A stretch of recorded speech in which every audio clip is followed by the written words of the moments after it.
Welcome to the Snobs podcast.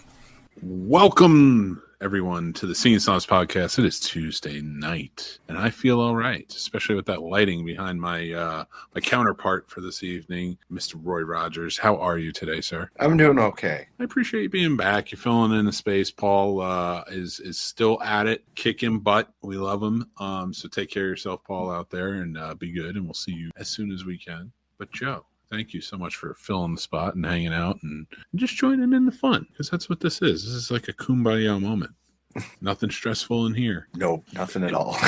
You know what? I feel like for weeks now, I have been sort of like everything's whatever. But I want to celebrate something. A little bit of good news, a little bit of prideful news, if you will. And that is, we are coming up on Senator Cory Booker, out of New Jersey, by the way. Boom, bring it home, baby.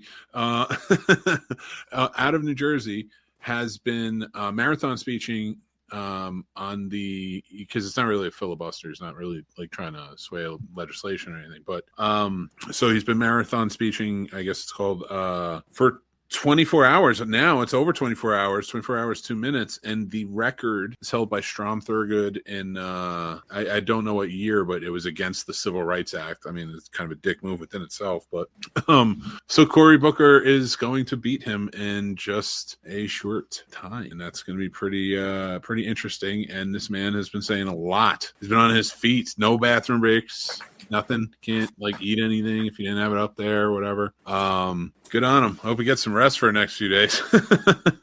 So I wanted to just bring it up and shine a light on that. Congratulations to him and going out there and seeing movement from the other side. So, but this is a movie podcast, and we like to talk to you about movies. Have you ever been without a movie?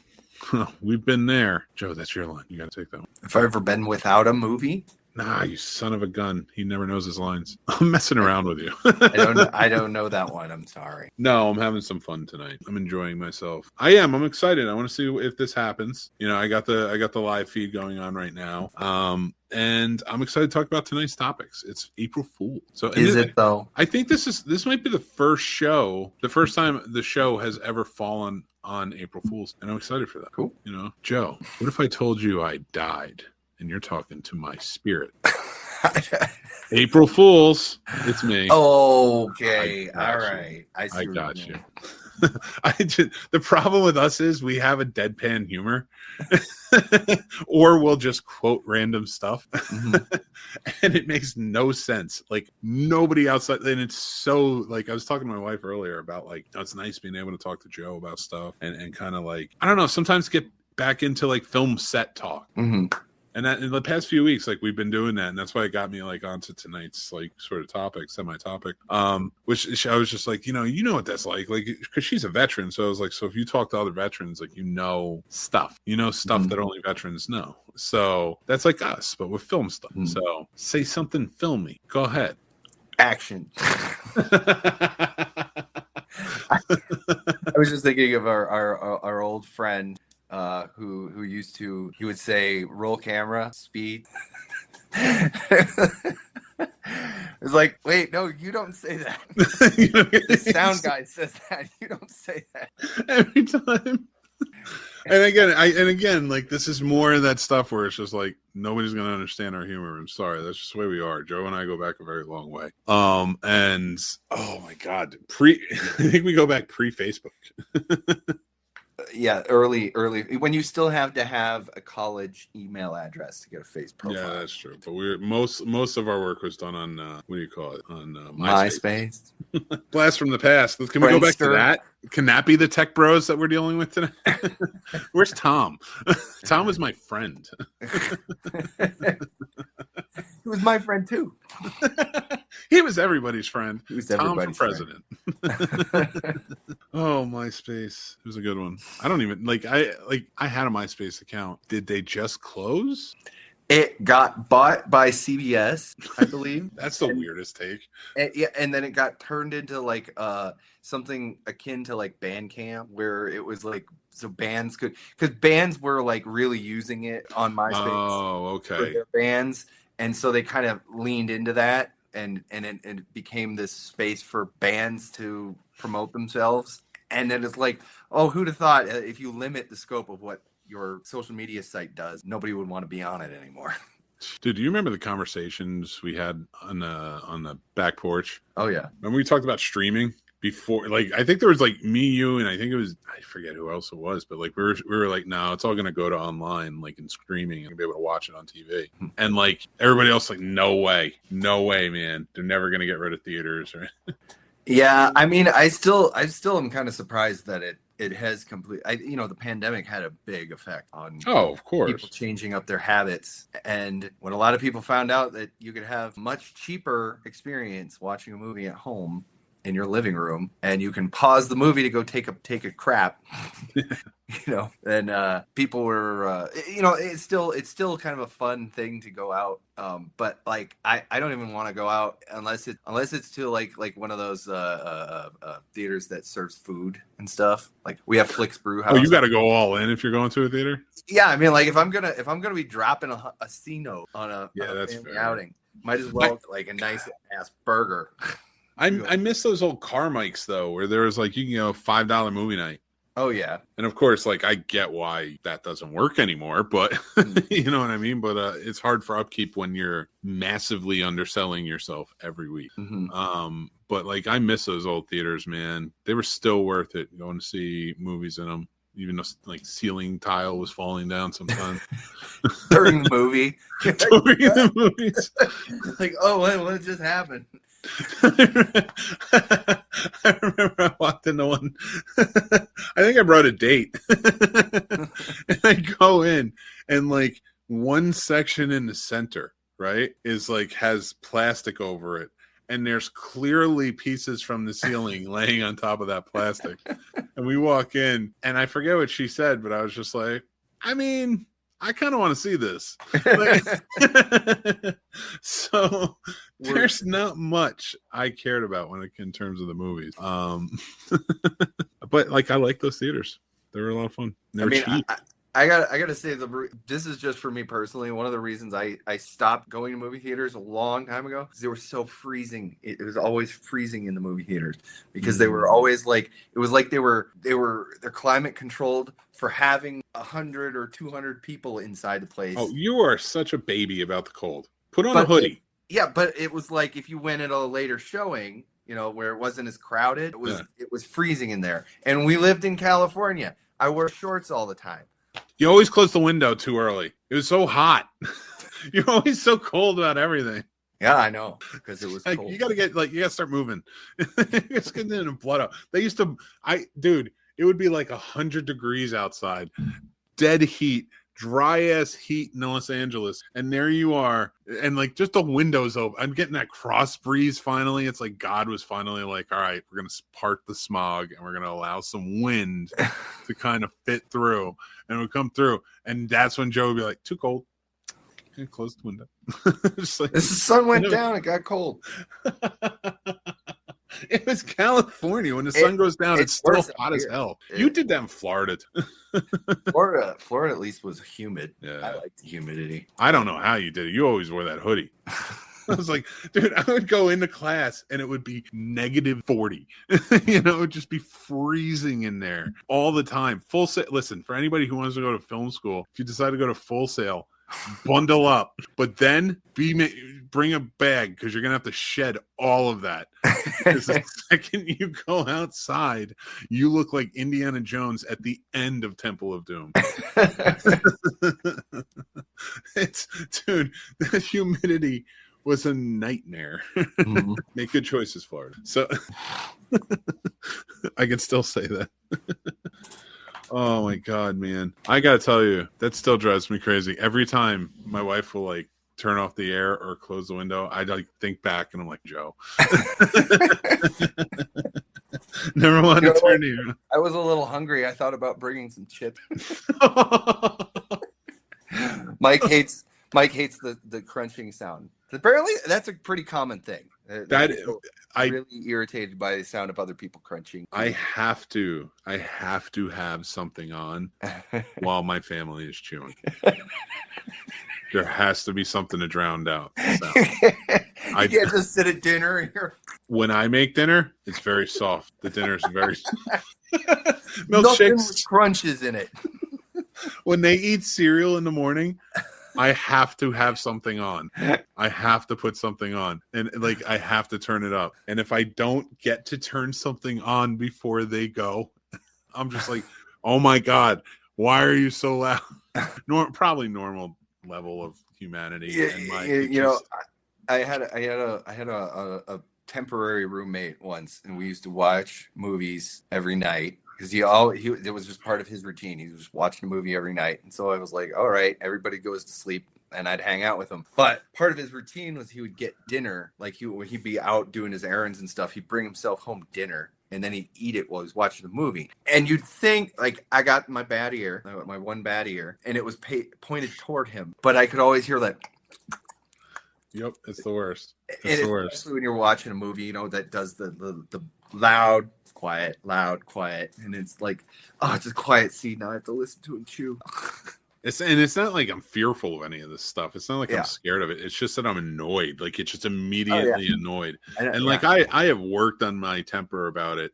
And with my kids, I'm just like I've gotten to the point where I'm just like, I'm not gonna yell. You can't yell because they're chewing. So I like plead with them. I'm like, dear God, please stop. Just stop. I was like, eat a Pop-Tart. Yeah. No, they eat, but I have to get up and walk out. I was like, I can't listen. It drives me nuts. Here's a bowl of peanut butter. Which, mind you, comes on handy on film sets when you have noisy dogs. And to get them to talk. Oh, yeah. I would use that as a trick to get dogs to talk. Yeah, you're the VFX guy. That would be what you do. I wish they would use the peanut butter trick instead of making us. Wait, is that a joke? It looks like nuts. Joe's like, gotta get it by any means. I'm sorry. That one. Old jokes aside. Listen, it's so messed up. Peanut butter. A bowl of peanut butter. All right. I realize for a podcast, this is terrible humor. You are a terrible co-host when I'm like, hey, let's riff tonight. Like in my mind, I'm like, I can't because like we quote like Three Stooges and shit. Yeah, we'll just talk about random stuff. Hey, remember that time that the guy walked up to us outside of the apartment? Jack Sparrow? Well, there was that time we saw Jack Sparrow walk up. Oh yeah, the one I was actually thinking of was one time that you weren't there. That the lady who came up and said that she was Goldie Hawn's psychic. Didn't you come up and tell me that like I was upstairs? I think no, because there were some other people that were staying when you went back. I don't want to go on another tangent, but it was when you had left. You had left at that point, and somebody else was staying in your old bedroom, and the guy was out. I was out having a cigarette, and he was just hanging out with me. And this lady comes walking down the street, and she starts talking to us. We aren't sure if speaking English or not. Kind of like it sounds kind of gibberish. We weren't quite telling what she was, but she would switch between something like some other language. Put a curse on you? No, no. Just she was like she said something. And I was like. Well, I'm sorry, what? And she's like, blah, blah, blah, blah. I am Goldie Hawn's psychic. So blah, blah, blah, blah, you're an idiot. And then she just walked away. That is the most accurate description a psychic could ever give you. Yeah. I was an idiot for not understanding what she was saying. You're an idiot. Here's a hex. And you're just like... Yes, and then the drag me to hell scenario played out. She comes up to you and she's just like in her language or whatever, her hex language, because I'm just imagining like, I don't know. I'm not even going to go there. But I'm just imagining, I think, what we all know when it comes to hexes. All right? Watch like Thinner or Drag Me to Hell. So I'm just imagining walking up to you and in their language, because she's like, hey, you want me to put a hex on you? I'm Goldie, then goes into regular English, Goldie Hawn's ex-psychic, and then goes right back into, just sit there and look dumb if you want me to put a hex on you. She You're an tricked idiot. Me. She tricked you, yeah. Oh my god, dude, yeah, we did see a lot of Remember when we had lunch with Dave Grohl? Yeah, sort of. You were sitting right. Here's and he about gave me the nod. listen. It was the Earth. It was the Earth. All right. Listen. Earth Cafe, You gotta. which you wanted to go to because of Entourage. Because of Entourage, terrible show. I tried to revisit it, and I'm like, wow, what were we in the early 2000s? Like, were we monsters? Like, no wonder there's so many like cancellations it does have now. Yeah, I remember thinking, I was like, you know, There's a topic for you. What? There's a topic for you. Yeah. Well, we rewatched it. Mel and I watched it a couple like last year, and there are a lot of Deus Ex Machinas in the end there. We're just like, oh, everything just worked out. Hey, let's get on a private jet, fly off into the sunset. See you next season. Oh my god. So many things from like the year 2000 to the year 2010 were bonkers. It really was just like, yeah, I know we talk about the big stuff like 9/11, and then we have the Iraq War, and then we have, you know, was Beanie Babies. No, that's the 90s. No, I don't have. That's pre Y2K, dude. You're right. You're right. Y2K was a light switch. You will never not convince me of that. Yeah. Because it's like, yeah, celebrate the 2000 year, because in 2001, fuck y'all, it goes downhill from here. And it's just like, great. Yeah. So now we're just living in that nightmare scape. So whenever somebody's like, no, it's 2012 when this happened, or no, it's like 2016. Nah, it's Y2K. We were wondering what was going to happen, and that's what happened. Actually, Adam Conover did a video about that, about why it seems like we keep track of time differently. It used to be like, it was the 60s, it was the 70s, it was the 80s, and then in 2000 there wasn't really a name for it, you know. The knots, I thought. Well, there was naughties, or the oddies, or the zeros, but there wasn't any kind of agreed upon term. And the same thing was sort of with the teens. Was it the teens?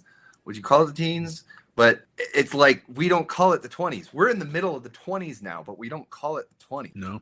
You know, and it is definitely, and then 9/11 changed a whole bunch of stuff, and it's like our brains just don't think, we don't cluster things the way we did neatly into decades. But think about it from this perspective. We've never really, when we're in it, thought about it as we're in the 80s. We're in the 90s, like it's 19 whatever, and right. then we would think about the past, like our parents' past, and be like the 50s to 60s, 70s. So like we never really like thought about it from that perspective, like, because that's almost like, if you think about it as a kid, oh, we're in the 80s. We didn't say that.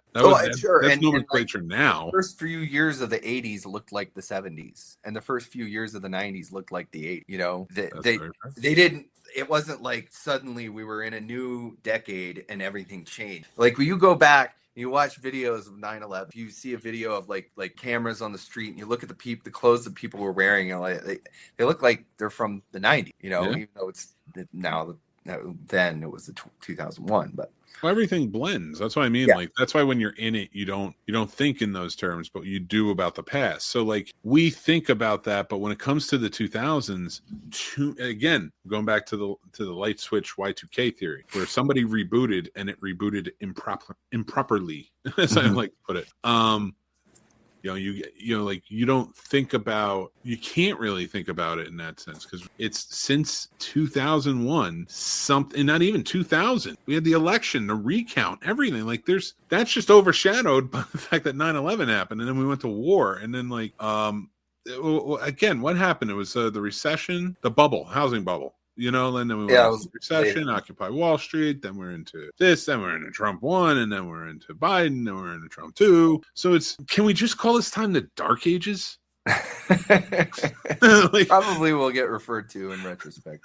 Like, if we really think about it, we've been out 25 years in the Dark Ages, and I don't really think I think we need a Renaissance period. I hope, if anything, with all of the stress that happens, I hope I'm around to see it, but with everything that's going on, that the good that comes of it is that we like learn something all together, and we can have like a Renaissance period where we're all like, but not like lavish rich Renaissance period, but like a new like the new cultural and the artistic and everything like was just vibrant and exploded, and it was different world. So and that happens every so often. Some dark periods come up, and then we get some, look at the 50s.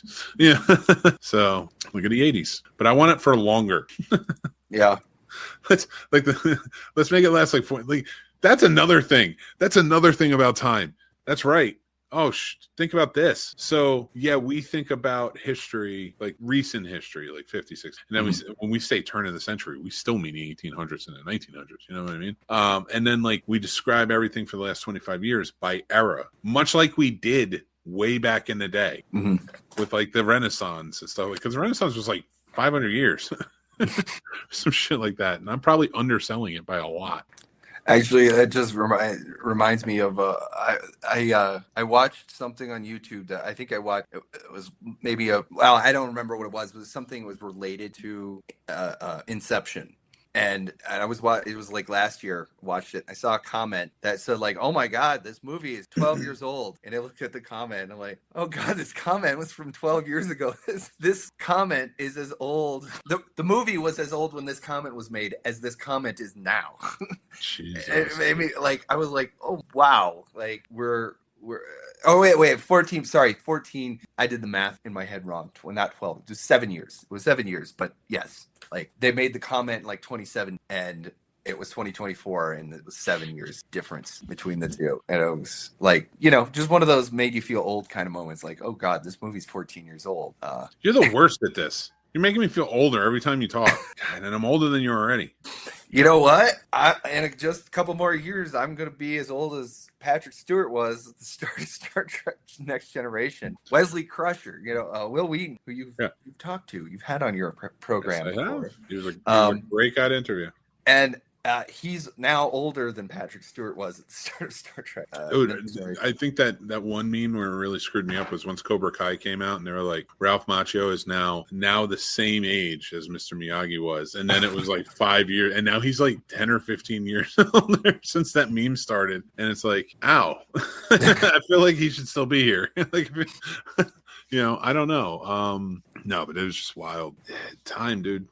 It really is. Like, how come it can't move faster and we get to 4 years? I don't know, but we can definitely feel like we've been in the last 4 years for the last 70 days. No, I'm just kidding. But actually, I want to talk to you about movies for a second because I'm gonna review movies.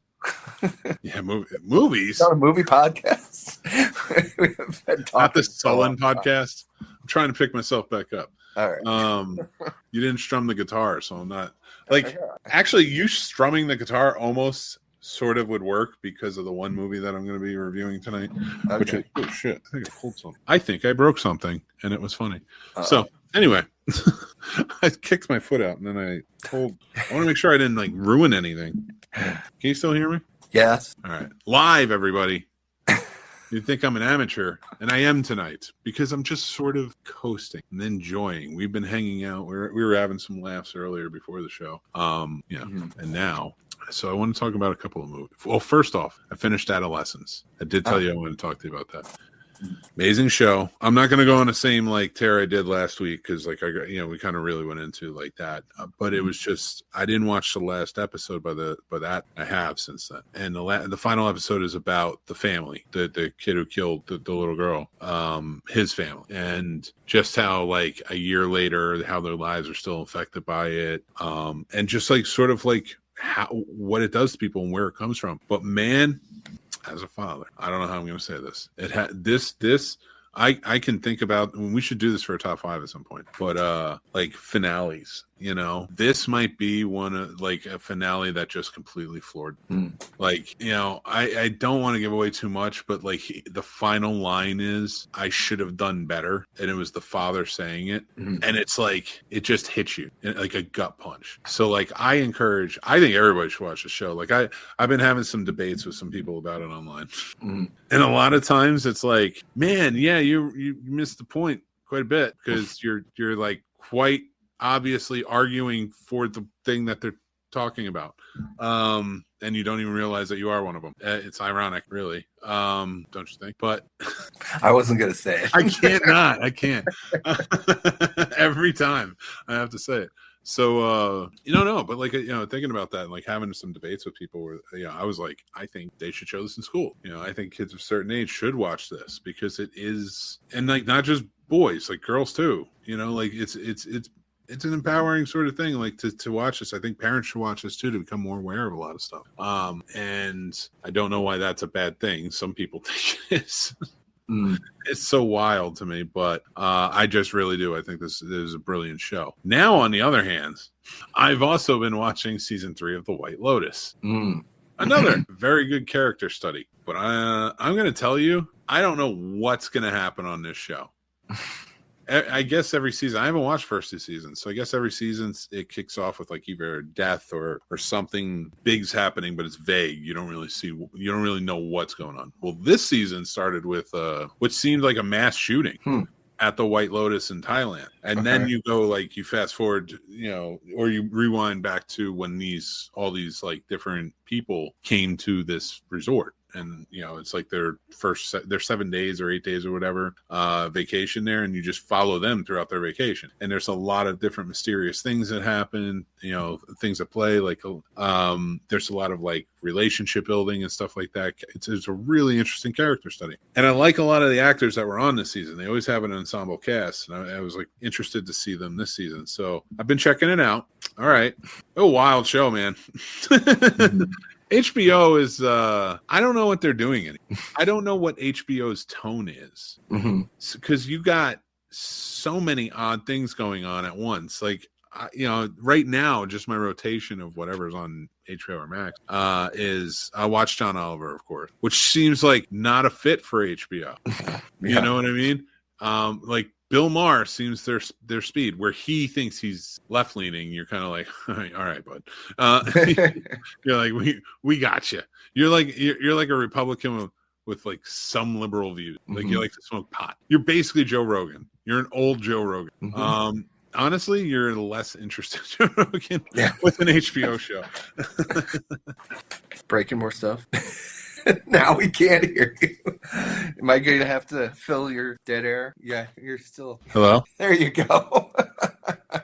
Now I realize what I hit with my foot. Dude, I needed this. This is the first time where I'm just like unwinded from a show and I'm live and I'm just enjoying it. And I don't give a shit. There you go. I mean, that's what our April 1st episode should be. Haha, you thought you were getting a real show. We do have a real show. We're going to be doing something. Eventually.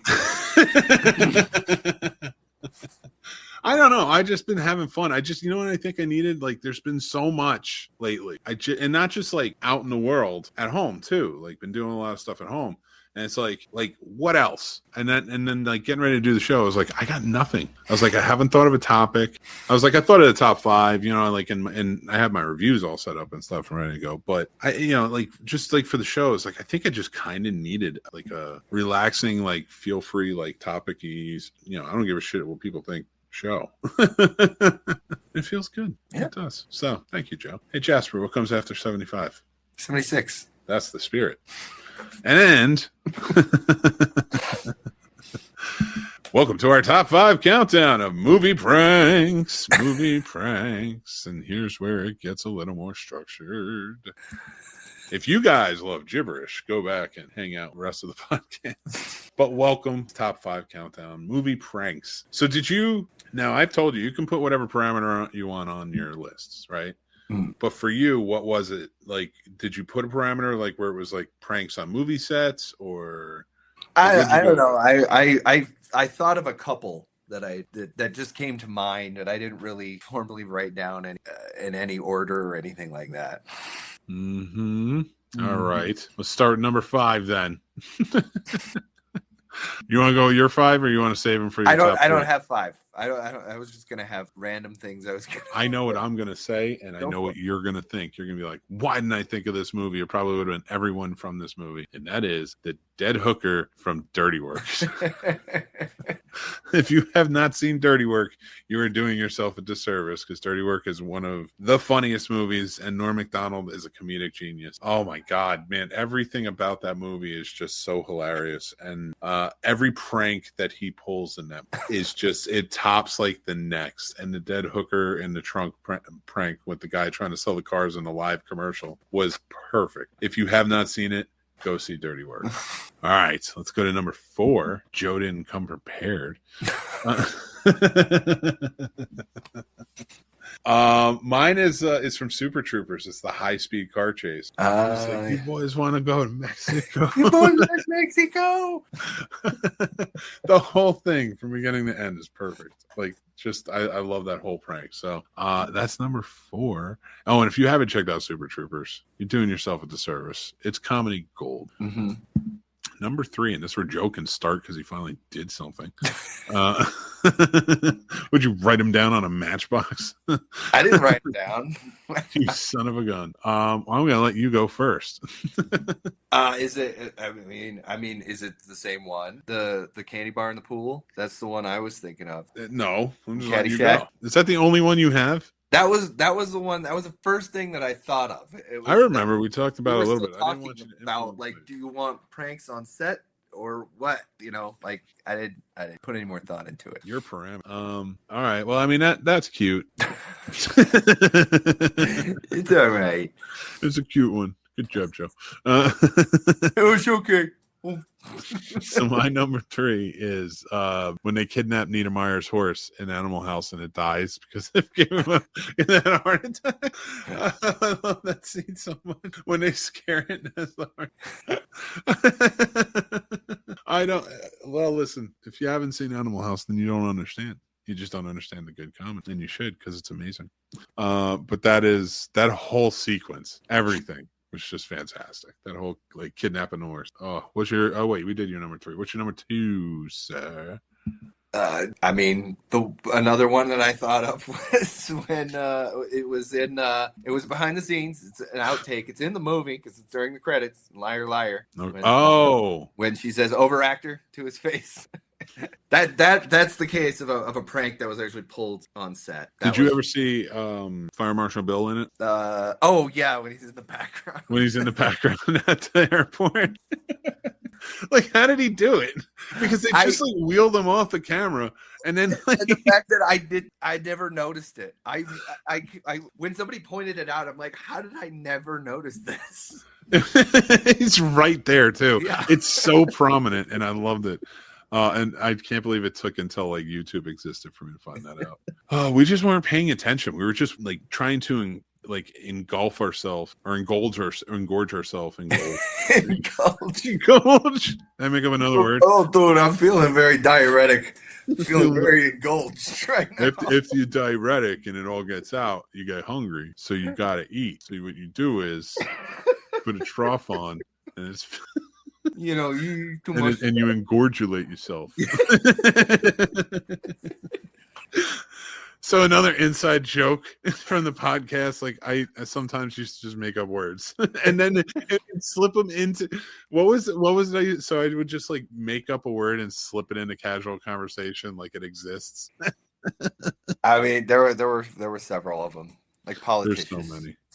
Oh my God, I'm very trafficated. It's very trafficated right now. It's so bad. Oh, there are so many stupid words. So anyway, what was your number 2? Oh, your number 2 is the liar, liar. Liar, liar. That was a good one. And then I guess I found my clip for the mine was Columbus from what is it called? Zombieland. Bill Murray when he scares Columbus. So he's the zombie and he comes in, scares the hell out of him.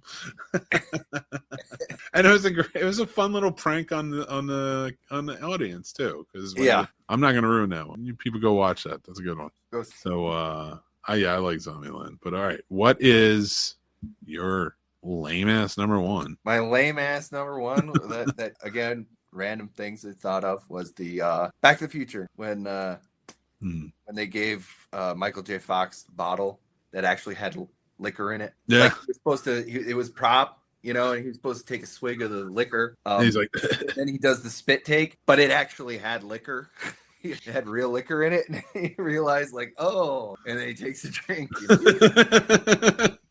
Well, at least I got the realism of it. No, actually, I do remember seeing. The other funny one was when he does like Cheech. Oh my God! When he comes in there at the school, he's smoking a cigarette, like, oh, look at this bitch, man, it's just cheating, man. It's so wild. They have some good outtakes on that one. Yeah. But my number 1 is the House of Popcorn in Real Genius. When they fired the laser back. Don't know that one. You haven't seen Real Genius with Val Kilmer? Oh, that's the one where it was. He was in college. He was the whiz kid. I have seen it very long time ago. I don't remember it. How have you not seen that? I have a long time ago. Not seen that like in the right amount of time. Like I feel like for somebody who watches The Black Hole as much as you do, you should have seen Real Genius more than. How many times have you watched The Black Hole in Life? I mean, I watched it a lot when I was a kid. Yeah. Upward of 10. I think the last time I distinctly remember watching time that I sat next to Robert Forster. Oh, shut up. Movie theater. You and your bullshit. The story's true, but he's still bullshit. And I got to talk to him again a few months before he passed away and talk to him about that time we went to go see Black Hole. See his own movie together. Yeah, he was just taking his grandkid. He wasn't like a guest or anything. He just was like, hey, want to come see this movie that Grandpa was in? And then he just took him to it. And then Mel was sitting next to me, and she's like, I think that's an actor. And I'm like, if it's who I think it is, he's in this movie. He's in this movie. Dude, I'm going to Carolina Fear Fest in May, right? So I do it every year. You know, one of the spokespeople, I guess. Like, but old school spokespeople, not like influencer spokes. No influence to be had here.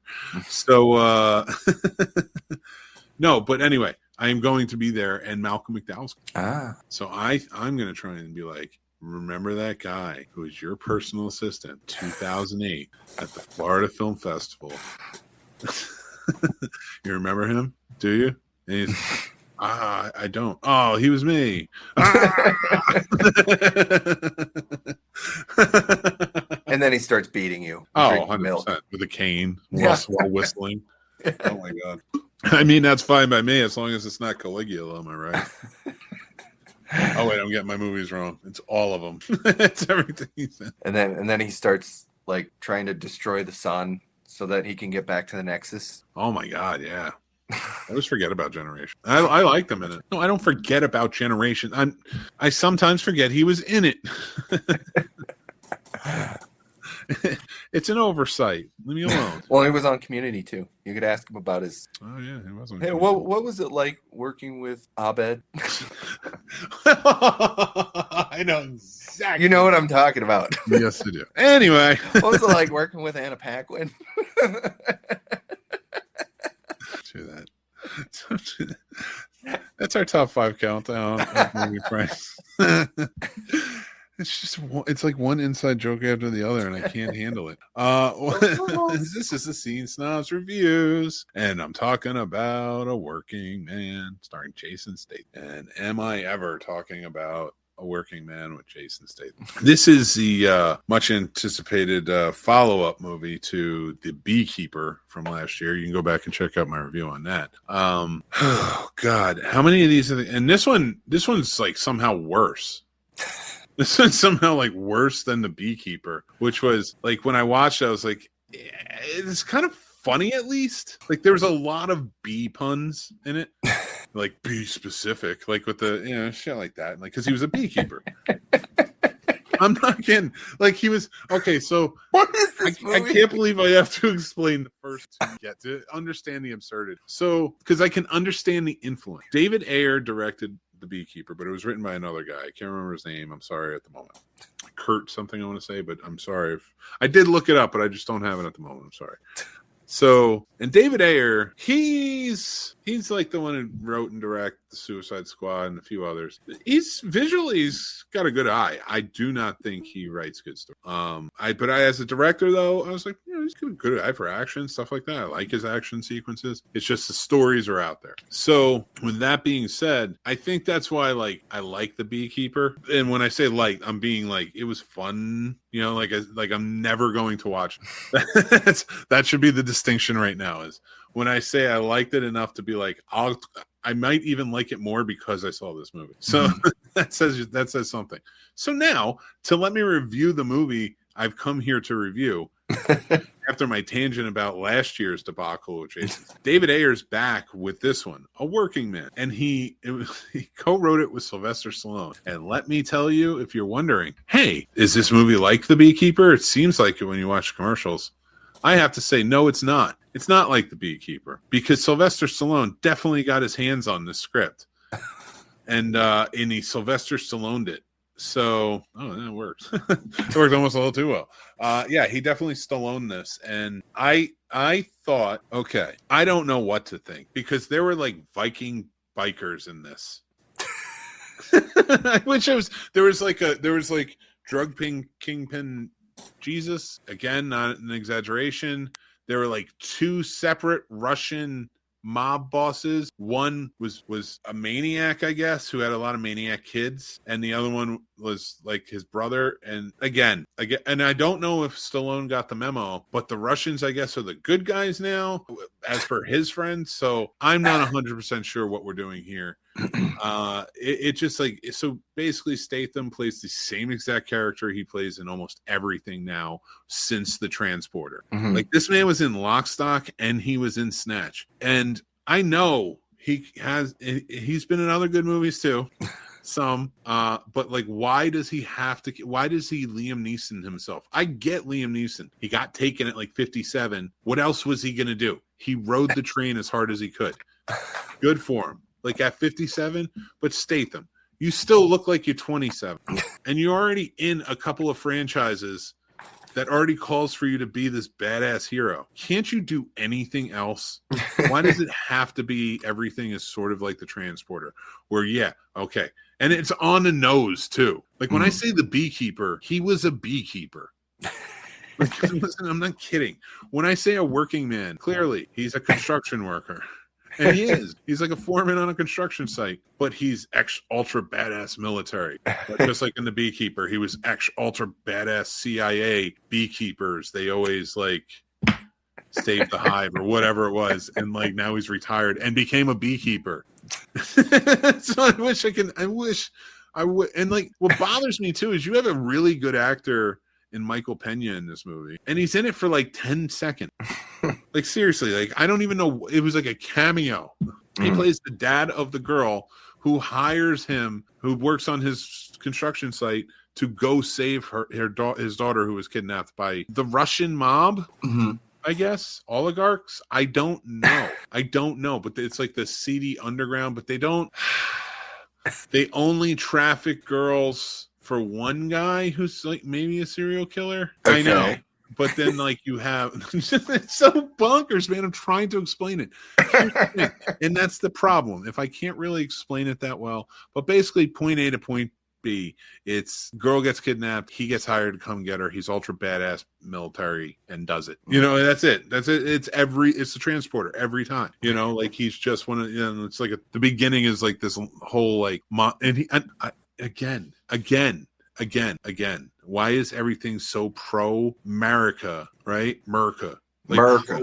Like soldiers coming home, doing it. But there's not one actor who's American who can play the American badass. Like it felt like there were more Americans being portrayed in the bad guy side, and then Statham rolls in, and he's like, I don't even know. He just has a patch where it's half the Union Jack and half the American flag, and I don't understand. Like, I guess he works for both. Like they were at war together or whatever, but like I don't know why revolutionary. He wants to go back to the monarchy. So, well, who knows? So he might get his wish if he keeps fighting the good fight the way he is every year. I don't know what he's going to be next year, though. Like the movie Usher, it's going to compete with like Tarantino's The Movie Critic. It's like the movie Usher when this movie theater gets overtaken. Ex-CIA paramilitary operative Jason Statham, the badass American from the Brits. You get make it like a spin-off, 4 Rooms. You get is it Tim Roth? Tim Roth was yeah.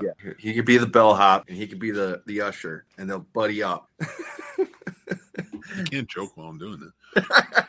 It's only you.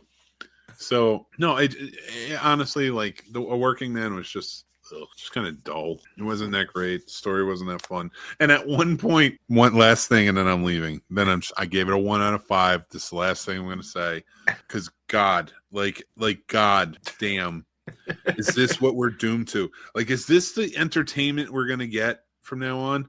Because this isn't. I don't know, and I don't mean to nitpick, but like these motorcycles drove in, and the moon was right behind them.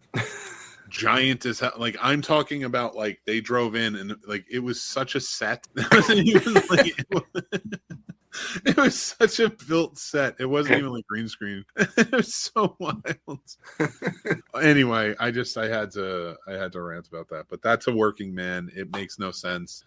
None of it makes sense. That's the best I could say. It's just a working guy. He goes and he kills people. It's not John Wick. I would say watch John Wick again.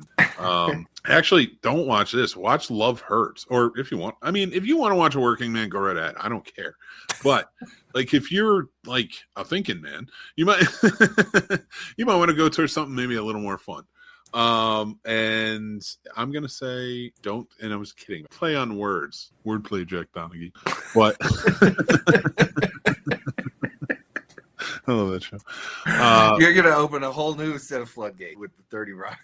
Oh my God, 30 Rock will be a problem. Community was close enough. Yeah. I'm surprised we haven't gotten to our Pedro Pascal talk yet. So, so anyway, we're getting a little off topic, but yeah, working man. It's just I would go like Love Hurts if you're looking for something really good. Love Hurts was a lot of fun. It's a little more comedic. This just took itself too seriously. Or if you're really in a Statham kick, watch The Beekeeper. It was better. So that's my 1 cent about that. On to the yeah. There we go. This was better, at least. The Scene Snubs reviews Odessa from Hulu. So it's a rock opera. And for those of you who do not know this about old Mickey Manhattan, he likes rock operas. I enjoy rock operas. Listen, I started on the stage, man. I love the stage. I love theater, my theater groups and troops, and it's been a long time. But like by extension, the musicals, the rock operas, things like that. I love them. Now, I didn't hate Odessa. I feel like I should start here. It was better. Like if you had to choose between the last movie and this movie, I'd say watch this movie. The music's pretty good. It's like 9 Inch Nails, but kids bop, sort of. No, it make me want to show it to my kids. Well, yeah. I mean, maybe you might. Well, nah, I don't know if they're old enough. I would look into it first. I would show it to Tommy, who's 13. I think it's PG-13. So, like, maybe when they're a little older. Like, would you show them Streets of Fire? I don't know that one. God, I hate the fact that you don't know Walter Hill well enough. Like, I can't keep calling back to these things. You know the Warriors, right? I'm familiar with the Warriors. I swear to God, if you weren't. No, but it's so like, okay. Put that aside. Like, what's another rock opera I'm trying to think of at the moment that's like just kind of like, would you consider? No, that's I don't care. It's just so anyway. This little girl is a farm girl. Her father was a rambler. They're called Odessa Clan.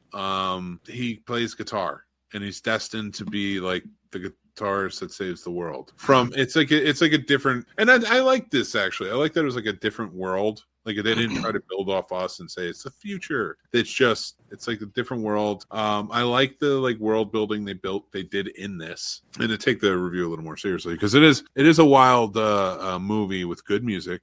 Although, like I said, it's a taste. I think maybe younger people would really like the music in this. It seems very kind of sad at times. Okay, but I like the sound to it, and it's very simple sad. Is what I mean. Mm-hmm. Like teenagers would like, you know what I mean? Like we had our simple sads back in the day. So like stuff like that, like this works on that level. The beautiful image, set building is really nice. They built it, like I said, they built like a really cool world where Sadie Sink's character, Odessa, who has now become a new rambler after her mom died. Oh, I didn't realize that was her. That is her from I see it now. I cannot place anybody else in this movie, and I did that on purpose. I just did not recognize anybody, so I wanted to just focus on their character rather than going like, she does a good job. Sadie Sink is Sadie Sink's a better actor than she is a singer. And in this, it's like you really have to lose yourself in the movie. You have to immerse yourself in the movie because it's a musical and because it's that fantasy rock opera, like a heavy metal or stuff like that. Like when you watch that, you don't watch that and say, okay, this is all like reality. I'm watching Spotlight. No, you need to treat it like you're watching something completely on a different plane, maybe get into it a little bit, have a beer or two, and watch and enjoy, right? If it's legal in your state. go for it and just really go in and enjoy Odessa. I think it's worth the watch at least. The story is interesting at times, but it drags out a little too much. Even the ending was just kind of like a little too long for me. Like, it's just like, I feel like you could have really tightened this up, and it's it's beautiful to look at, but when you're a musical, if you have a lot of like little dead spaces here and there, or it stretches a little too much, it's like The Sound of Music. Boom, right there. I can explain. That's one of the reasons I do not like that movie. Nothing happens throughout the entire movie until the last 10 minutes, whatever. But my point being is, between the music, it's very drawn out. And it's like, it's too drawn out, and it's stretched, because this is like an hour and 50 minutes or an hour, maybe 40 minutes, something like that. And it just felt like it could have been maybe an hour and 25 and really been pretty tight. Probably worked well. I think that's the downside to a lot of movies today, especially, and I'm not complaining. Again, here's the thing, like, go see Odessa, because Odessa's an original movie. A lot of original movies have been coming out lately that I think everybody should go check out. I talked about Love Hurts earlier and stuff. I would say A Working Man, but again, it's a carbon copy of everything pretty much since Transporter. So, go watch the barrage of other ones. If you want to watch a really funny action movie, Novocaine just came out. Jack Quaid is great in it. It's an original type of story. It's fun. But then to bring it back to this, where this is an original tale. But it's also just like, it's original in a sense of like the characters. Like, the story itself is very, same as Star Wars. It's the hero's journey. It's Odessa. It's the Odyssey. It's she has to go on this whole long journey. So we've seen that portion of it before, but what she's encountering along the way, it's almost Greek tragedy-esque, and I really enjoyed that aspect of it. So I know I'm like kind of gushing. I only gave it a 2 because I think it's worth checking out, but it's not one that I think is gonna stay with me forever. The music isn't as that memorable, In fact, one of the best ways I think I might be able to put this is, it's almost like if you took a whole series of, it's like campaign ads for cologne and put them together and then tried to tell a story in between them. You know what I mean? Like an actual, like, okay, now these characters have to encounter after all the shit we just saw in the commercial. All of that stuff's what dragged. So the cologne commercial parts of it were really good. That's about it. So yeah, that's my review for this. That's why it's a 2, but I still think it's worth checking out, especially if you're a fan of the aesthetics of a movie, of sound of movie, and the visual effects, and especially cinematography. I think you really enjoy them. But in terms of story, music, worth checking out at least once. It's an original movie, so I'm down with it, I think. And so thank you for watching this review. I rambled a little bit, but let's get to our final segment of the night. Mixed movie pick. Speaking of musicals, I'm going back to 1964 with My Fair Lady. That's right. It's April, and we're doing musicals and movies month. We're going to be doing all of our classic film reviews and more things like that. We're kicking it off with My Fair Lady. This is one I didn't watch until I was older. I watched this. My grandmother loved this movie. She always had the tape. I never got into watching that. She always played Sound of Music more, and I kind of wish she played this more. And Mary Poppins. I'll give her credit to the Mary Poppins. But and I love Mary Poppins. Nothing against that. Things happen in Penguins Dance. So and if you've been watching the whole episode, you'd understand. So but with My Fair Lady, I watched this, I want to say it was on, maybe it was the AFI Top 100. I don't know if it was on there or not. I can't recall, but it was some list, I think, that I watched it, or it might have been the Best Picture winner list where I had to watch it for the first time. And I watched it and I was like, all right, this is interesting. I liked it. I was like, this is an interesting movie. Like, the music's not great. Again, like, if I had to compare it to the movie I just reviewed, Odessa, I'd be like, this is one where I don't love all the musical numbers. They were fine. They're catchy enough. But like, what's his name was just, Rex Harrison was just talking through. And she was dubbed. So like, the music was fine, but I really liked the story in between, and I liked the acting and the chemistry between the characters. And it's like a reverse Odessa, if you will, in a weird way, with that movie that I just did, just reviewed. So go check that out. But My Fair Lady is my choice for this one. And keep watching. You got to make sure you like and you subscribe and everything. So, but I am going to be doing on Thursday classic film review of My Fair Lady. Check it out. Let me know what you think. I'd love to hear it. I always appreciate the kind words you guys have been putting up there, and watching and listening. I want to thank you, Joe Schmo, my good old buddy Roy.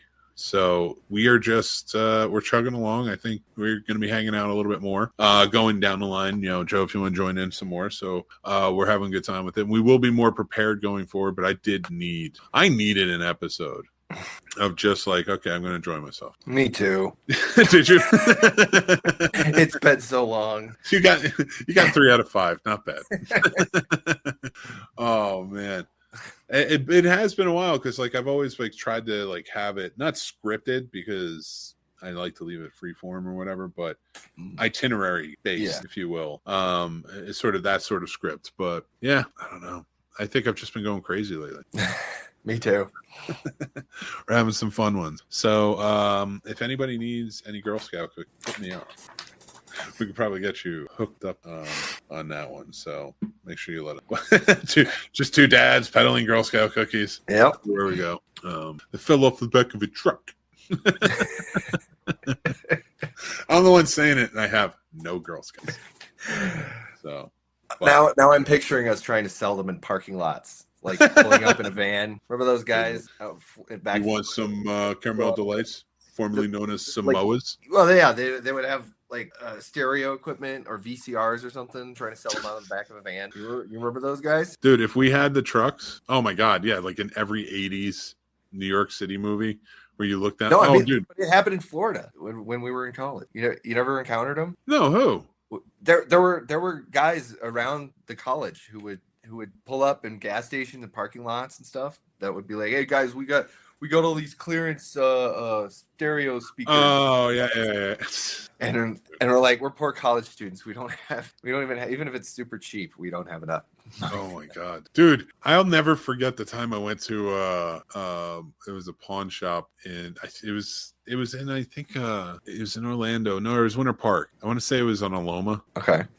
If I'm getting it right, it's been years since I've even remembered Aloma. But I think it was on Aloma, and I went to this pawn shop, and I think I got my because I went in there for a camcorder at the time. Oh yeah.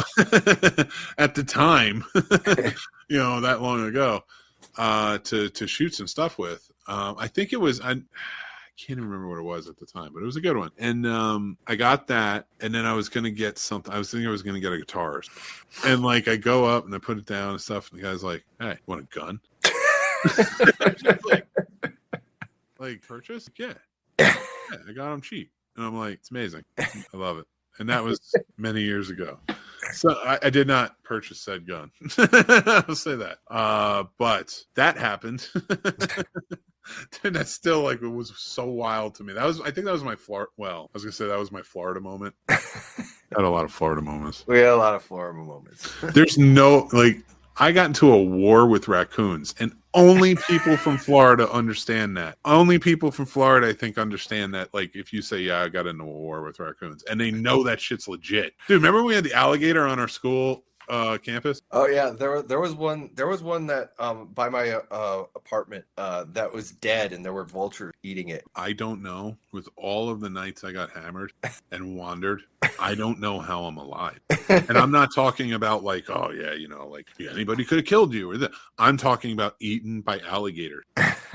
Joe, I've wandered. I've even camped in Florida. How have I not been eaten? Why would you camp in Florida? I mean, it was fun. That's like camping in Australia. I guess Australia's worse, but I think Florida is the Australia of the U.S. It kind of is. It makes sense. But I for all the shit Florida gets, and I do mean they get a lot of shit. I enjoyed my time in you. Oh yeah, you were like a one night stand.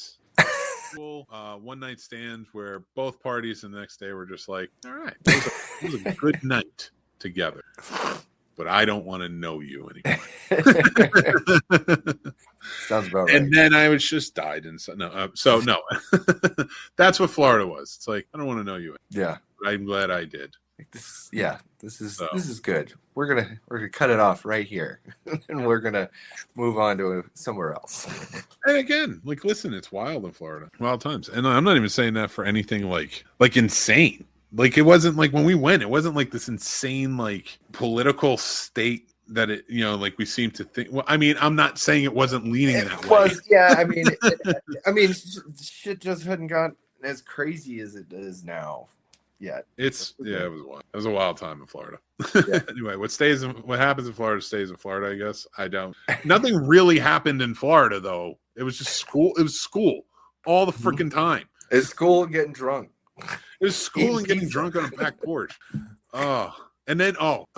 Okay, ladies. Like, listen, I'm not saying this doesn't exist. I'm just talking about guys who lean to the left. Independent.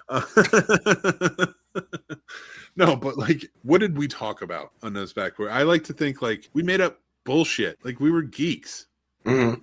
It was pretty wild. Like, and when I say wild, lame. It's just a bunch of guys just kind of like, okay, so yeah. I mean, it was all that same kind of like, you know, who would win in a fight, Superman or Iron Man? You know, oh my like, God, it was very Big Bang Theory. Oh my God, what happened to that level of geek? I feel like geeks now just go straight to 60 and they're just like, I'm gonna bulldoze everybody. And it's like we're that level of geek where it was like we kind of understood. We had a thicker skin. Without wanting to get too much into a tangent, is that like geek culture has been, at least a significant chunk of it has been co-opted by political, like, oh no, you can't have a girl in the game. Now it's woke. And then and you have like a whole sector of that geek culture that loses its mind because they've been programmed to think that, oh, they're stealing games from you. Like, no, dude, you can still play games. It's all right. You don't have to like every game that comes out. Yeah. It's okay if there is a game that is well received but is not your cup of tea. It's okay. It doesn't hurt your geek credit. Yeah, you know what it is? It's this shit. And I've been doing it 14 years, so shut up. So, so like it was a lot different back in the day, and I wish it was like it was pre-COVID. Because this was like, you know, remember like the Mario Likes Movies days and stuff like that, like the old school shit I worked. You know, even Mystery Elephant. It was like every week was like a freeing week of just like talking about whatever. So there was something to that, but that was a genre within itself almost in podcasting and stuff. So like there was room for it. Now everyone's got a freaking podcast. You have one viral moment, you have a podcast. And like the reason I get so uppity about that is because you changed the culture to something completely different. You changed a beautiful podcasting culture that was a growing business, and it was not exploding but maybe booming, and it was growing and then oversaturated it to the point where most bailed afterwards. You know what I mean? So like they're always canceling this shit. So it makes me a little sad when I think about those things and what this like kind of has grown into. And it's just getting tiring, honestly. So, but to end it on a down note, no, it was more of an introspective note. I'm very happy. I'm tired for Cory Booker. I'm tired of talking for Cory Booker. So, no, but congratulations to him for making the whole thing. Now, if we can get some actual change done, that'd be great. But good change. Good change, yes. But the best way to do that is to say, listen, everybody, you're off. Take care of yourselves. That's important. Because if you don't take care of yourselves, I'm going to come after you. No, seriously, everybody, stay classy, take care of yourselves, and you have a great week. And we will talk to you next week. Stay snobbish.